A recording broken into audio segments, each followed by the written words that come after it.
Welcome to my channel. இன்றைக்கி நம்ம பார்க்க போகிறது ஒரு ஆன்மீக குறிப்பு தான். நாளைக்கு திருக்கார்த்திகை தீபம், அதுக்கு முதல் நாள் வர்றது தான் பரணி தீபம். இன்றைக்கி எல்லாருமே வீட்டில் ஒரு 5 நெய் விளக்கு ஏற்றி வழிபடுங்க. அது ரொம்ப நல்லது.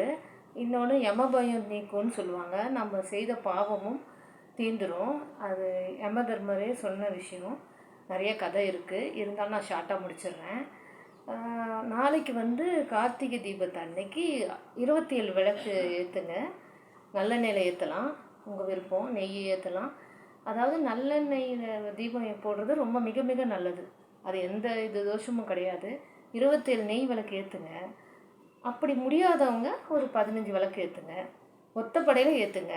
அது மறுநாள் அதை விட கம்மியாக 2 விளக்கு, அதுக்கு 3ஆவது நாள் நீர்நிலைகள்லாம் விளக்க வைக்கணும்னு சொல்லுவாங்க. இது முக்கால்வாசி எல்லாருக்கும் தெரிஞ்சிருக்கும்.